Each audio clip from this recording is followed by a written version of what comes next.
तो जय हिंद साथियों, कैसे हैं आप लोग। उम्मीद है अच्छे होंगे। बोलो जय माता दी, जय माता दी। दोस्तों, धार्मिक धर्म से मतलब अपने धर्म से जुड़ना ये आपको पाखंड या कुछ अगर कह सकते हो इसकी तरफ नहीं ले जाता है।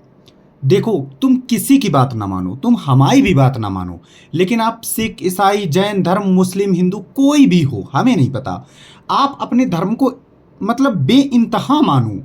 अगर आपको शांति मिल रही है या फिर दुखों से लड़ने का आपको कोई कुछ मिल रहा है, मतलब एक साहस मिल रहा है, ताकत मिल रही कि आप कष्ट से निपट रहे हो, डिप्रेशन से निपट रहे हो, टेंशन से निपट रहे हो सिर्फ अपने भगवान के भरोसे, तो फिर आप किसी की बात ना मानो। कम से कम 1-1.5 घंटे उनके साथ, उनके पास मंदिर में, मस्जिद में, गुरुद्वारा में, चर्च में, कहीं पर भी बैठो।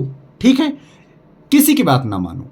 ठीक है, समझ गए। हाँ, आपसे ऐसे ही करना। सच में अगर आस्था रखोगे तो डर होता है। ठीक है, अगर आप हमको मानोगे कि सर कुछ हमसे बोलने लग जाएंगे तो आपको डर बना रहेगा। चलिए देखते हैं विश्व इतिहास के प्रमुख कुछ तथ्य हैं। क्या है जो सबसे ज्यादा इंपॉर्टेंट पूछा जाता है? सर ये बताओ, मिस्र की प्राचीन सभ्यता, क्या मिस्र की प्राचीन सभ्यता नील नदी पर है? नील नदी पर है। मिस्र के लोगों ने सर्वप्रथम खेती का आविष्कार कर लिया था। आपसे पूछेगा सर्वप्रथम किस सभ्यता के लोगों ने खेती का आविष्कार किया था, तो आप बताएंगे मिस्र के लोगों ने, मिस्र की सभ्यता। ठीक है ना। लगातार बसा हुआ विश्व का सबसे पुराना शहर दमिश्क कहाँ है? मिस्र में। सौर पंचांग मिस्र देश की देन है। आपका एक सौर पंचांग आता है, वो मिस्र देश ने विकसित किया था। ठीक है, आप देखो, मिस्र के विशाल पिरामिड का निर्माण सम्राट क्या गुफ्रू द्वारा गीजा में करवाया गया था। ठीक है, अब आप ऐसा करो, मतलब वीडियो देखो या ना देखो आपकी मर्जी, लेकिन सुनो ध्यान से। ठीक है, अब देखो, मिस्र के किसान को फिल्लाह कहा जाता था। क्या कहा जाता था? फिल्लाह। मिस्र के किसान को फिल्लाह कहा जाता था। ठीक है, सैंधव वासियों की मुख्य सवारी बैलगाड़ी हुआ करती थी। देख रहे हो भाई साहब, पेट्रोल फ्री। सैंधव वासियों की कुल मुख्य सवारी क्या थी? बैलगाड़ी। प्राचीन मिस्र में राज्य का उत्तराधिकारी राजा की पुत्री होती थी। देख रहे हो भाई साहब, लड़कियों को उत्तराधिकारी बनाया जाता कि आज से इस साम्राज्य की राजा तुम हो। रानी पुत्री है तो रानी नहीं बोला जाता था, याद रखना, राजा ही बोला जाता था, जैसे शासक। ठीक है। हाँ, चीन की सभ्यता, जैसे हमारे इसमें माय डिपार्टमेंट में जो भी आती हैं लड़कियां अफसर होती हैं, उन्हें मैडम नहीं बोला जाता है। पता है तुम्हें? ये बात हो सकता है तुम्हें ना पता हो, उनको सर ही बोला जाता है। ठीक है। हाँ, चीन की सभ्यता को पीली नदी, क्या घाटी सभ्यता के नाम से जाना जाता है। चीन की सभ्यता कहाँ पर? पीली नदी। सर्वप्रथम चीन ने पतंग उड़ाने की कला विकसित की। ये तो भाई साहब तुम्हें नहीं पता, पक्का नहीं पता होगा। सर्वप्रथम रेशम उद्योग चीन में शुरू हुआ, तभी तो रेशम की धागे आते थे। हाँ, आते थे नहीं, आते हैं गुरुजी। अच्छा, ठीक है। सर्वप्रथम परीक्षा के आधार पर सेवा में भर्ती करने का श्रेय चीन को है। किसको है? चीन को है। सर्वप्रथम परीक्षा के आधार पर कि भाई साहब सर भर्ती कैसे होगी? बोले ऐसा करो, परीक्षा करा लो। ये चीन की देन है, देख लो। खुद रोजगार विद अंकित ये बुक देख लो, इन्होंने खुद लिखा है। अगर ये तो फिर ये गलत तो हो नहीं सकता। ठीक है, आगे देखो। मेसोपोटामिया की सभ्यता दजला और फरात नदी पर है। किस नदी पर है? दजला और फरात नदी पर। इसको याद रखना, दजला फरात नदी पर मेसोपोटामिया की सभ्यता बहुत ज्यादा पूछी जाती है। नदी मेसोपोटामिया का नया नाम क्या? इराक। अब जो इराक और बगदाद वाला देखते हो ना इलाका, इराक वाला, वही है आपका मेसोपोटामिया। अगर कोई पूछे बता देना। सर्वप्रथम सीसा का प्रयोग मेसोपोटामिया किया था। सर जिससे हम चेहरा देखते हैं, अरे भोंदू ये वाला शीशा नहीं, वो दूसरे वाला शीशा होता है, यूट्यूब पे देखना। ठीक है। भारत में पहला ईसाई धर्म प्रचारक सेंट थॉमस पहली शताब्दी के आरंभ में आया था। ठीक है। ईसाई धर्म का विकास यहूदी धर्म से हुआ। सर ये तो पता है, इसकी बात ना करो। सर नींद आ रही है, नींद आ रही है। अच्छा, एक काम करो कि सो जाओ। ठीक। हाँ, क्या बात कर रहे हो? अरे हाँ भाई, सो जाओ, लेकिन बेटा उठने के बाद अगर तुम पछताए तो फिर तुम्हें सुला देंगे हमेशा के लिए। पुनर्जागरण का बौद्ध अर्थ आंदोलन है। क्या? बौद्धिक अर्थ आंदोलन। पुनर्जागरण अगर कोई बोल रहा है तो आप समझना कि ये बौद्धिक आंदोलन की बात कर रहा है। अमेरिका के मूल निवासियों को रेड इंडियन कहा जाता था। भाई साहब डोनाल्ड ट्रंप कैसे हैं? लाल, तो रेड इंडियन कहा जाएगा ना। बिल्कुल। पूर्ण रूप से दास प्रथा का उन्मूलन अब्राहम लिंकन ने 1863 में किया था। अब्राहम लिंकन राष्ट्रपति अमेरिका के कौन से नंबर के थे सर? इतने नंबर के थे।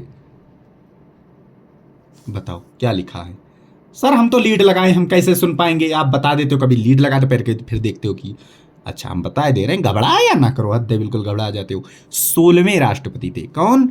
16वें राष्ट्रपति थे। अमेरिका राष्ट्रपति के निवास स्थान को व्हाइट हाउस कहा जाता था। भाई साहब, व्हाइट हाउस। बोल्शेविक क्या है? बोल्शेविक दल का नेता लेनिन था। बोल्शेविक दल कोई होता होगा, बोल्शेविक दल उनका है। मदर मैक्सिम गोर्की की रचना है। मदर जो है ना, वो मैक्सिम गोर्की की रचना है। ये इनका नाम है और ये इनकी बुक है, रचना है। अरे ठीक है, समझ गए? हाँ गुरुजी समझ गए। बॉडी वॉश, अरे वाह, आ गया। बॉडी वॉश की लड़ाई अंग्रेजी ने फ्रांसीसियों को पूरी तरह से परास्त कर दिया था, तभी बॉडी वॉश की लड़ाई हुई थी। ठीक है, हाँ ठीक है। धुरी राष्ट्रों का नेतृत्व तो जर्मनी ने किया था। प्रथम विश्व युद्ध में सर्वाधिक हानि किसको हुई थी? जर्मनी को हुई थी। भाई साहब, हिटलर ज्यादा कुछ हिटलर थे ना, याद रखना बेटा। जो ज्यादा हिटलर होता है ना, तो फिर देख लो। अब धर्मनिरपेक्ष राज्य की स्थापना सर्वप्रथम अमेरिका में हुई थी। धर्म सुधार आंदोलन की शुरुआत इंग्लैंड में हुई थी। शुरुआत धर्म सुधार जो आंदोलन था वो तो इंग्लैंड में हुआ था, लेकिन धर्मनिरपेक्ष राज्य की स्थापना अमेरिका में हुई थी। ठीक है। 1905 में जापान ने रूस को हराया था। देख लो भाई साहब, जापान इतना ताकतवर था कि रसिया को हरा दिया था।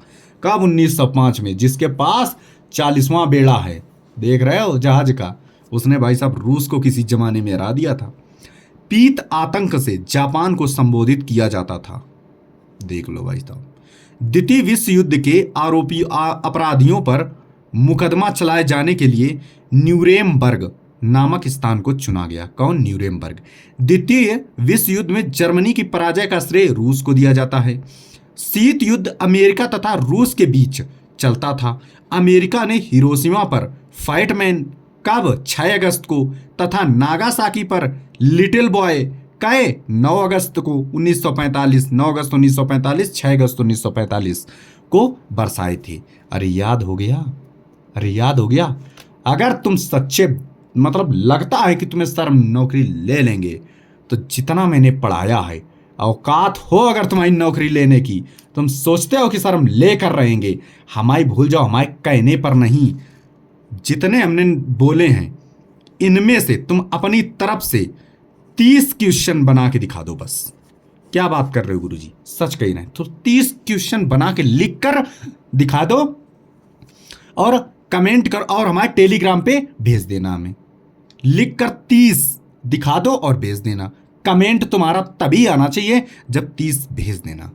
ठीक है, चलो सभी को जय हिंद, नमस्कार, ख्याल रखिए, दुर्गा माता का व्रत रखिए। चल रहे हैं दुर्गा माता, और उनसे दुआ कीजिए कि मुझे बस नौकरी वोकरी कुछ नहीं चाहिए, हमें बस इतना कर दो कि हम मेहनती बने रहें, हमेशा बड़ों की इज्जत करें, सम्मान करें सबको। लड़की हो या लड़का हो, लड़की अगर छोटी है तो वो अपने बेशक बड़े हों, लड़का कितना भी हो, ठीक है, उसका सम्मान ही वो करे हमेशा। ठीक है, ये माता रानी से मांगना कि मुझे गुस्सा बहुत ही कम आए। ठीक है, मेरा एटीट्यूड कभी ना निकल के आए। समझ गए? इतनी बस उनसे दुआ मांगना। नौकरी की क्या 1000 नौकरी आ जाएंगी, और अगर ये आपके अंदर रहेगा तो 1000 नौकरी आकर भी नौकरी नहीं कर पाओगे। आते ही नौकरी पे यहाँ किसी से भिड़ जाओगे और यहाँ से डिस्पेस फ्रॉम सर्विस कर दिए जाओगे। समझ गए? जय हिंद, जय भारत, नमस्कार, आदाब, जय माता दी, शब्बा खैर।